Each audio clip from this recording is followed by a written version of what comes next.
I like to start these presentations with the sales workflow.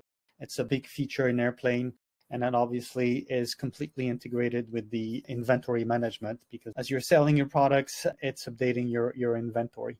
After the sales workflow, I'll be talking about the synchronization, the sync with QuickBooks and Shopify. For those that are connecting to those systems, I'll be covering those subjects as well. So if you go in the sales menu, you can create estimates, sales orders, shipping orders, and invoices, but it's built to be very flexible. So if you don't need to create estimates, you can create sales orders directly. If you don't need to create estimates or sales orders, you can create invoices directly as well. And then finally, you can go from the estimate to the invoice, and you can skip the sales order, shipping order part. That's not a problem. So based on your needs or based on your customer needs, you can adapt that sales workflow the way I just described. So I'm just going to start quickly to go in the estimates menu. And when I click on estimates, I see all the estimates that I've created on that demo account. Of course, I can filter those estimates. So if I want to see only the estimates that are pending, I can do that here.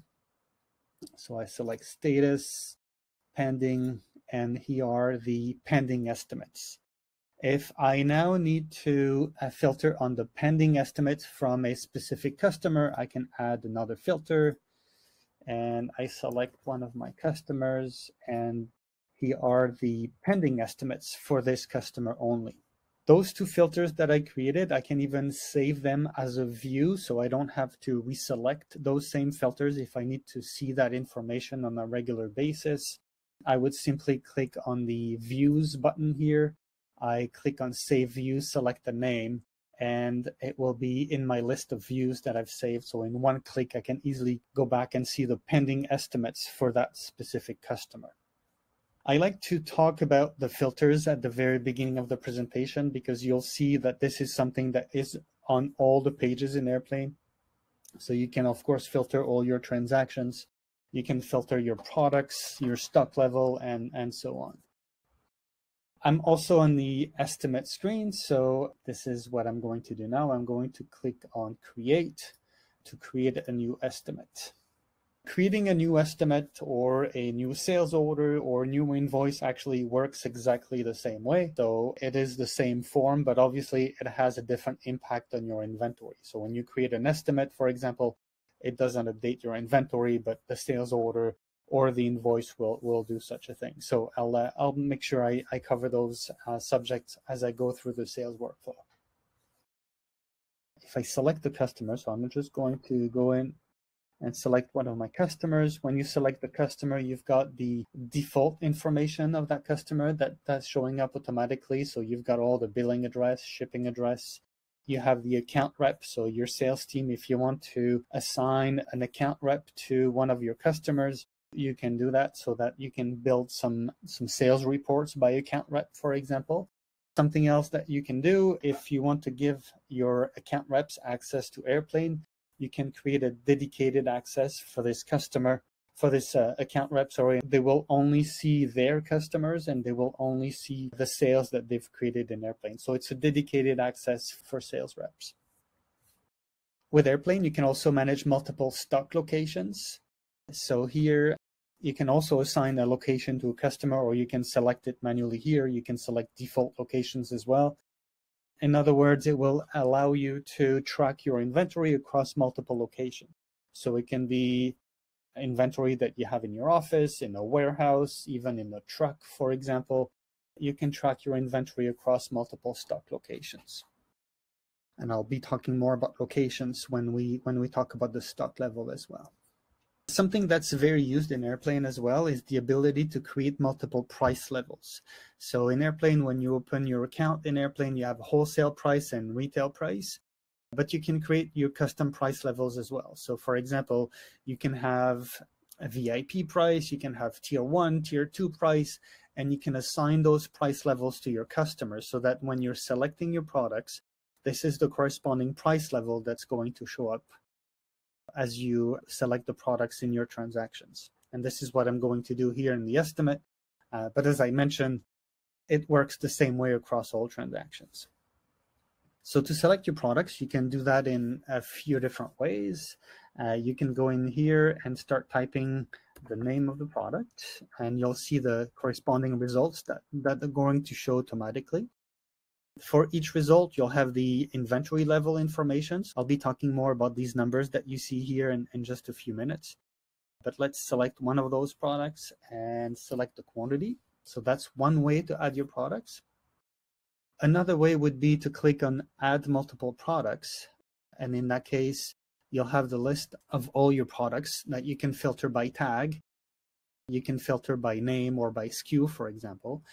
By the way, for those that are connecting to Shopify, you can sync your tags with Shopify. So your product tags, they sync between the two systems. And then once you find the product, you simply click on the product name and you enter the quantity. The price that you see here is the wholesale price that you've selected for your products, and the available quantity is the available quantity that you have in the location that you selected in the previous page. So in that case, the main office location. And the third way to add your products to each of your transactions in Erplain is if you have barcodes on your products, you can assign those barcodes to the product profile, and then you simply click on Scan. And if you click on Scan and scan the barcodes, the products will automatically show up on that page here, on that list. And then if I continue to create my transaction, I can include some notes. These notes will be included in the PDF document that you can share with your customer. So these notes are typically used to share some information with your customer. You have your terms and conditions. You can set up in your PDF settings for all your customers, but you can also have specific terms and conditions for each of your customers, and that could be set up directly in the customer profile. And then you have your internal notes. So in these internal notes, these are notes that are not going to be in the PDF. They're not going to be shared with your customer. So this is typically for you to remember some information later on, or if you want to share some information with the rest of your team. So again, this will not be in the PDF. And then attaching some files, it's a little bit the same idea. You can attach, for example, a PO, a purchase order that you've received from your customer, so you can easily refer to it later on when you open that transaction. And then you can click on Save, and you've created your estimate. Again, same for sales orders and for invoices, same form.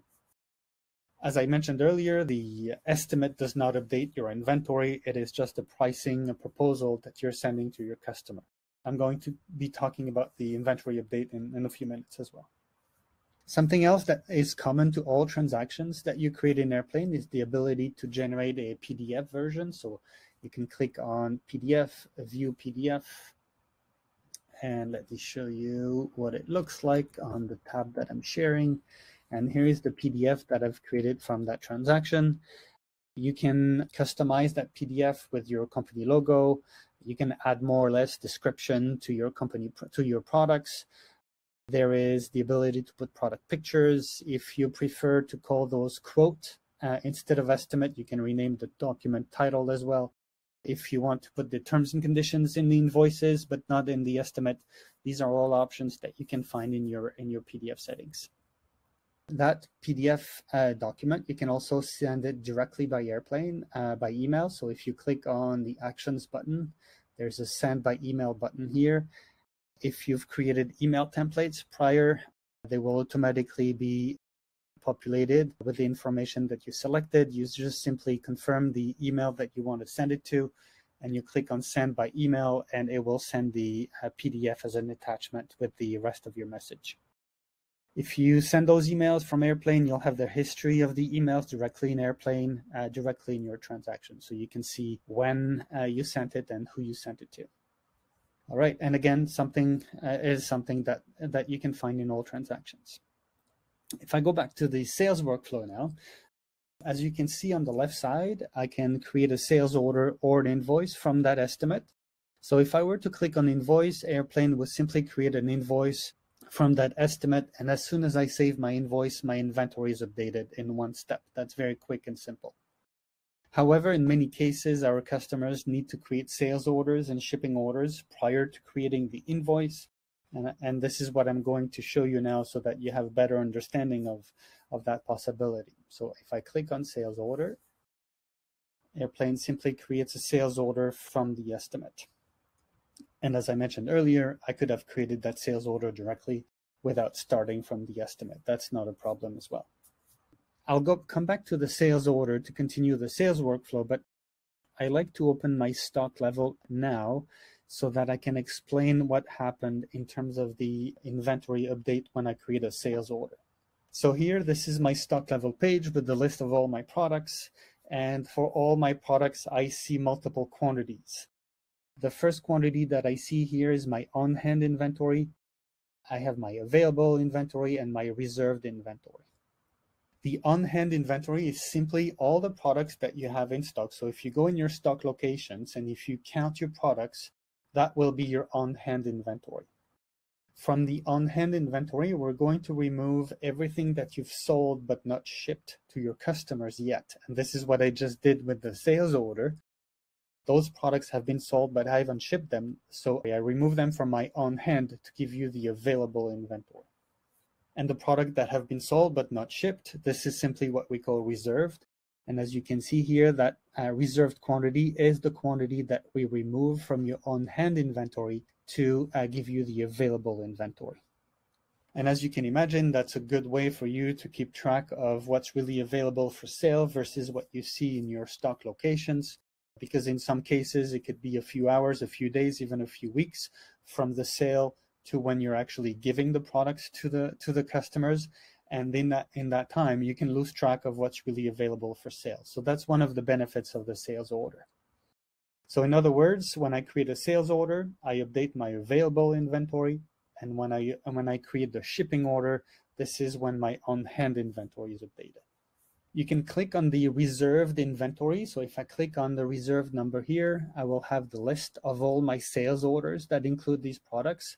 I can click on the sales order number to open the sales order if I need more information. But this is a good way to track what's being reserved.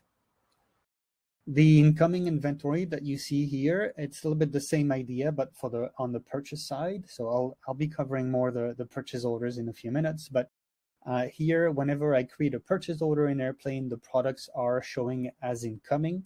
And when I receive the products from my suppliers, they are transferred to my on-hand and available.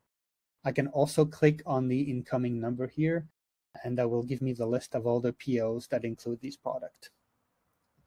Now, if I do have multiple stock locations, as I mentioned earlier, I can click on the little arrow next to the product, and I will see that same information, but by location. So on hand, available, reserved, incoming, all that information is available by location as well. Of course, I could simply filter that page by stock location. So if I want to see only the inventory in one of my locations, I just filter on the location, and this is the inventory in that location only. So that's the stock level, and that's the update from the sales order. I like to go on that page to explain what's happening in terms of the inventory update when you create a sales order. But if I go back to the sales order, I'll be covering that page in a couple of minutes as well. So I just opened the sales order we just created a couple of minutes ago. And this is the sales order.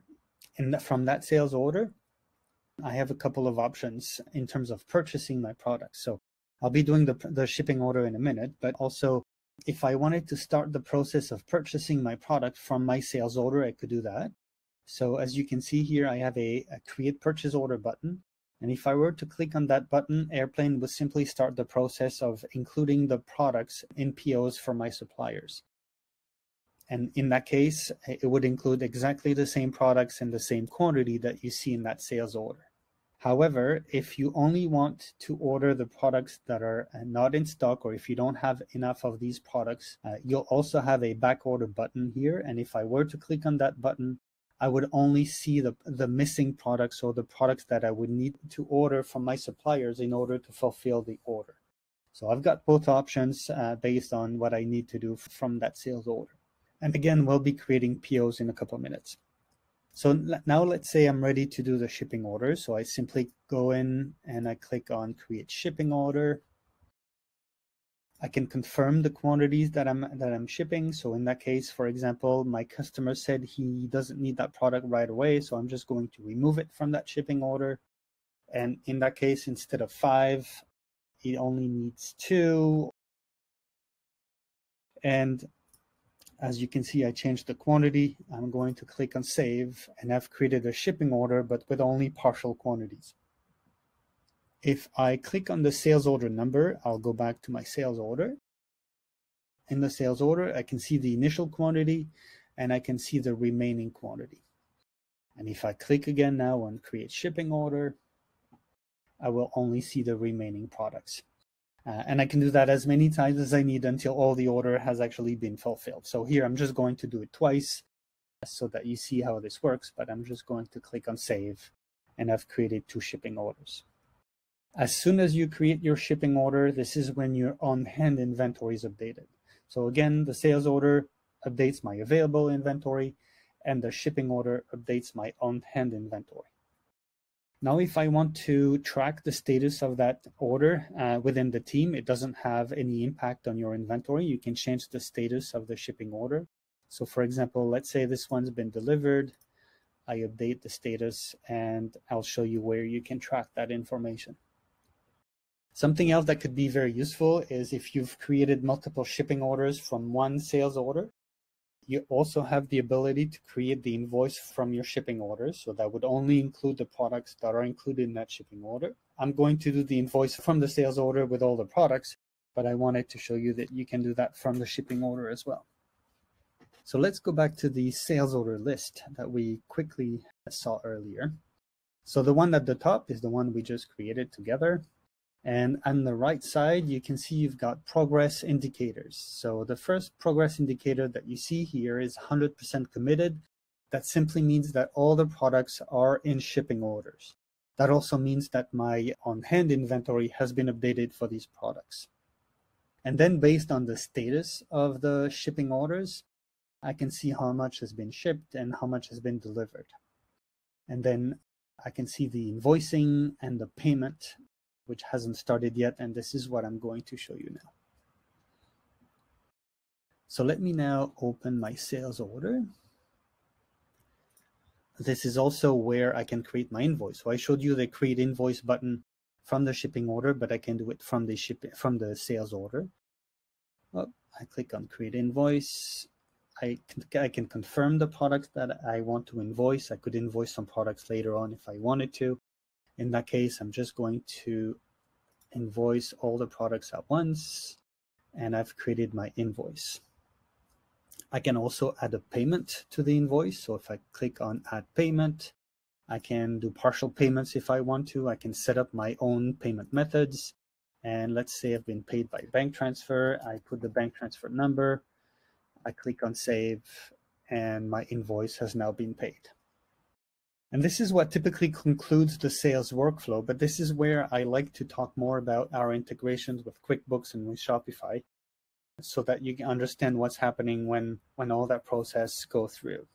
So I'll start with QuickBooks. If you want to connect your Erplain account with QuickBooks in order to do your accounting, you can sync products, suppliers, and customers between the two systems. So if all that information is already in QuickBooks, for example, you can import it into Erplain, and then it's going to sync both ways.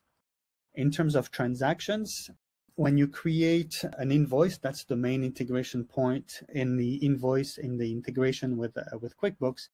We're going to create exactly the same invoice in QuickBooks, just like if you had created in QuickBooks. It's not a journal entry, it's the creation of the invoice with the customer and with all the products and the product quantities. So it's the same invoice that's being created, and it's happening in real time. So as soon as you create that invoice, if you select to do it automatically, it will be created automatically in real time in QuickBooks. So that's a little bit how the integration with QuickBooks works. It doesn't sync before the invoice because, as you notice, the sales workflow is very different. So we sync at the invoice level. Your inventory also syncs between the two systems. So if you're tracking your inventory in QuickBooks, those products inventory will sync between the two systems as well. Now, in terms of Shopify, so if you want to connect your Erplain account with your Shopify account, that's not a problem as well. And it's very simple. You can also sync your products from Shopify to Erplain. And once you've imported your products from Shopify to Erplain, they're also going to sync both ways. Note that you could do the other way around as well. If you've created your products in Erplain, you can send them to QuickBooks. In terms of the orders that you receive in Shopify, it's very simple as well. When you get an order from Shopify, Erplain will automatically create, within a few seconds or a couple of minutes, will automatically create a sales order and an invoice and the payment that you've received from the order in Erplain. So what we've seen here, when I created that order manually, sales order, shipping order, invoice, and payment, everything happens automatically when the order comes from Shopify. So the order comes in, sales order, invoice, and payment are created. And when you're fulfilling the order, when you ship that order from Shopify, Erplain will create the shipping order automatically in Erplain.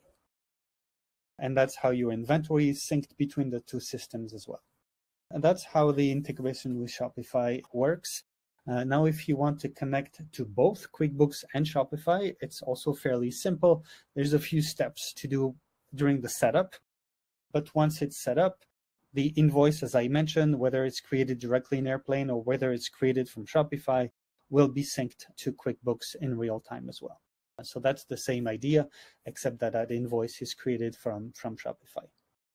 Just a quick note, if you're already using QuickBooks and Shopify, and if you already have products in QuickBooks and Shopify, you'll have to make a few adjustments. You can do the mapping of your products so that Erplain knows that this product in QuickBooks corresponds to that product in Shopify, so you don't duplicate your products.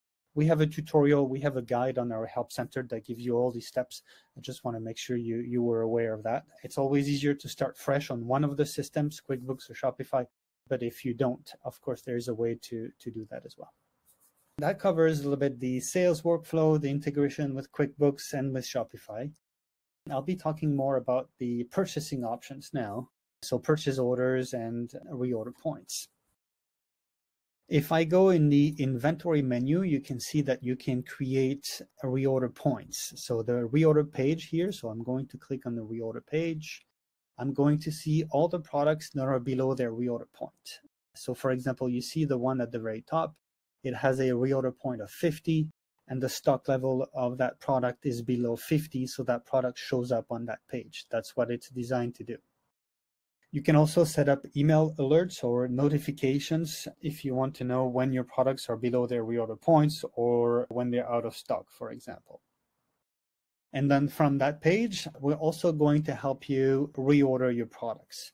So if I click on reorder by location, which is usually the easiest way to do, you select one of the locations you want to reorder for, and you're going to have a list of all your products that you would need to reorder. Sorry, on that demo account, it's not showing, but it should show you the real-time available and inventory count here for your products. And this is actually what Erplain is using to calculate the quantity of products that we suggest to reorder. So based on the available and the incoming inventory, Erplain is going to suggest the quantity to reorder.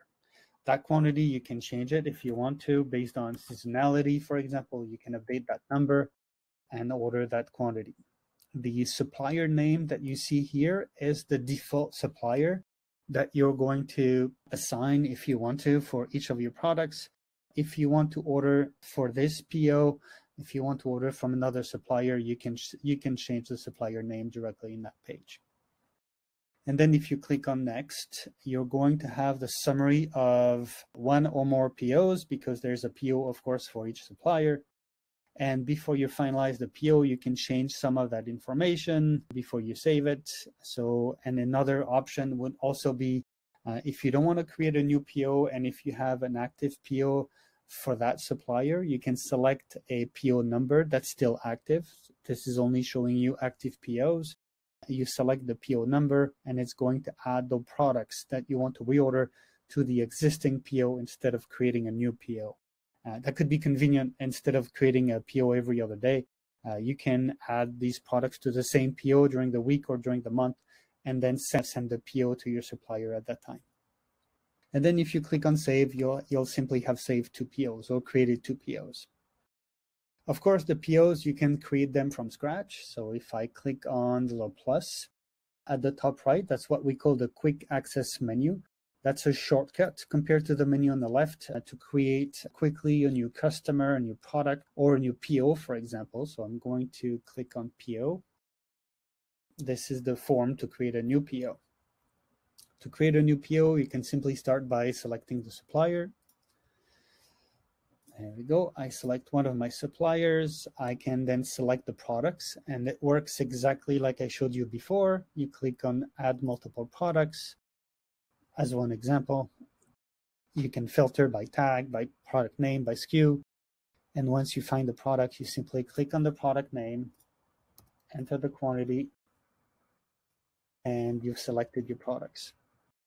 You can also select some notes, internal notes, and you can attach some files just like on the sales side. And then once you're ready, you can click on Save, and you will have created a PO.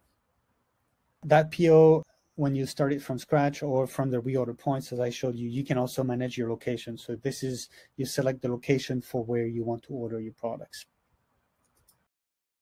When you create your PO, this is when your incoming inventory is updated, as I showed you before in the stock level page. So that column showing your incoming products, this is what's been updated as I created that PO. Whenever I receive the products, I open the PO and I click on Receive Products. I can confirm the product that I've actually received. So here again, I could remove some products, I could reduce the quantities. And then when I receive the remaining products, I simply open the PO and click again on Receive Products. That's very simple. So here I'm just going to say I've received all the products at once, and all the products are now transferred to my on-hand and available inventory.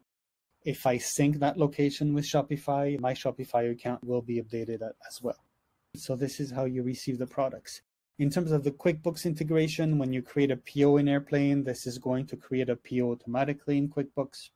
And when you receive the products in Erplain, Erplain is automatically going to create a vendor bill in QuickBooks. So you don't need to create it. And actually, it's better not to create it because it would duplicate the inventory update. That's the PO and receiving products process and the integration with QuickBooks. Of course, in Erplain, you can update your inventory. You can do some manual stock adjustments. So you can do stock entries, stock removals, and stock movements. So stock entries, adding quantities. Stock removal is removing products. Stock movement is transferring products from one location to another location. So here, for example, we're going to do a stock removal. Stock entry works the same way, but in the opposite direction. I'm going to select one of my products. Quantity 1, for example, I could say the product has been damaged, so I can explain, I can document why I'm removing that product from my inventory. I can click on attach a file for example, that could be a picture of the damaged product that I'm removing from my inventory. And then I click on Save, and I've removed that product from my inventory, and I've added the proper explanations to that stock removal. Stock movement is very similar as well. You just simply select a stock location, departure stock location, arrival stock location. You select your products, you can put some notes, and the products are transferring from one location to another location. And then we also have the inventory bulk update page. So it also is used to update your inventory, but in that one, you can't really add documents or explain. It's a quick inventory update for many products at once. So for example, here, instead of 241, if I have 200, it's going to remove 41. And instead of 145, if I have 150, it's going to add 5. So that's a quick way to update your inventory. That page can also be used to update your reorder points if you're using that, or your bin locations if you're using that as well. Bin locations are like a code to identify where the products are in a warehouse, for example. That could be an aisle number, shelf number, that type of thing. So that's the inventory bulk update page. I also want to show you the page that we call the inventory logs. So that page is a list of all the transactions that made a change to your inventory. So as you can see here at the top, this is the stock removal that we just created, and it updated my on-hand and available inventory. And just below, this is the products that I just purchased that were received and they were transferred to my on-hand and available inventory. So that's a good way to see the history of all the transactions that made an inventory update. A new feature that we launched not too long ago is what we call the B2b Portal. We're going back a little bit on the sales side now. This is a way for you to invite your customers to come and place their orders directly in Erplain. So it works as a B2B e-commerce website. I'm going to show you what it looks like. But you can invite your customers so that they can place their orders. You can select the products that you want to show for each customer. And each customer will see the price level that you've assigned to that customer. So they will see the pricing that corresponds to that price level. And the way it looks like, it looks like an e-commerce website, a little more dedicated to B2B, of course. As you can see, it looks like an e-commerce website. You click on the product, you can add to cart. You can open the cart and proceed to the order. And once you click on finalize the order, it's automatically going to create a sales order pending validation in Erplain. And once the order has been validated, you can continue your sales workflow with a shipping order, with the invoice, just like I showed you before on all the other transactions. So that's why it's the sales workflow, the price level, the selection of products. That's all specific to B2B type of sales. This is also a system where your customers can check their order history and their invoice history as well. They can even pay their invoices. If you add the Stripe integration, you can also get them to pay their invoices directly via the B2B portal. Another thing I like to show in those presentations is the sales reports. So the sales reports that you see here at the top, we've got standard sales reports, but you can use any of them to create new ones if you want to. So you can already check your sales by customer, by account rep, by product, and then you can open any of them and start customizing them.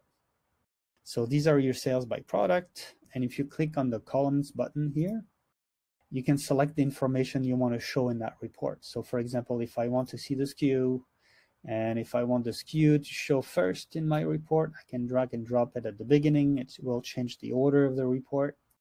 And then as you can see, I can add or remove quite a bit of information in order to customize my report. I can also filter those reports. So for example, if I want to see the sales report by category of products, by category of customers, specific date range, that's all possible as well by selecting the appropriate filters. And if you want to save the report because you want to check it out on a regular basis, you can click on the Save Report, you select the name, and that report will show up in your report list and your sales report list. So you don't have to rebuild it at every time. All right, so that's the sales reports. You've got a link to our Help Center directly here in the menu. If you click on Find Help, you can also reach our Help Center by going in your browser and type support.erplain.com. So this is our Help Center, and from the Help Center, for example, you can have more information on the stock level page. There we go, stock entries and everything there, and you find all that information here. If you still have some questions, you can click on Submit a Ticket. That will simply send a message to one of our product specialists who will be very happy to help you. And when you create a new product, you have all the basic information to create a product. Everything is optional but the name. So you can create a product in Erplain with just the name. Everything else is optional. But of course, you can select the product type. So we just talked about the single products and product with variants. And then you can select assemblies and kits. So these are a little bit two types of different bundles. So to give you a little bit the difference between the two, if you select assembly, you'll have the ability to select the components of that assembly. So I can select, for example, quantity 1, any of those products, quantity 2, for example, and that's a way to select the components for that product. The product that I'm creating is still a perfectly normal product. It's a regular product. It has its own pricing. It has its own inventory. When you sell that product, you're actually selling the inventory of that assembly. You're not touching the inventory of the components. But when you do create an assembly, you have a menu here that says Transform Assembly, and this is how you allocate the inventory of the components to the inventory of the assembly. So I have one example here. So I've created an assembly that is a table. And to create a table, I need 4 table legs and 1 tabletop. And if I want to create 2 tables, I simply click on 2, click on create, and Erplain is automatically going to remove 8 table legs and 2 tabletops, and then we'll add 2 tables to my inventory. So that's how you allocate the inventory from the components to the assembly. That's the first type of bundle. The other type of bundle is the kit. So if I go back on my product form, I can select kit. And if I select kit, I can also select my components. It works the same way. But the kit is a virtual product. That product doesn't really exist. That means that if I sell that product, I sell directly the inventory of my components because that product doesn't have its own inventory. And if I sell the kit price will be the sum of the price of its components minus eventually a discount rate. So if I say, for example, if I want to bundle 3 products to sell them together, and then if you buy the 3 products as the kit, you'll have a 10% discount. So that's the kit. Again, it doesn't have its own inventory, doesn't have its own pricing. So typically an assembly is when you put the product together, there's an assembly process or a packaging process, and the kit is usually when you're bundling products to sell them together.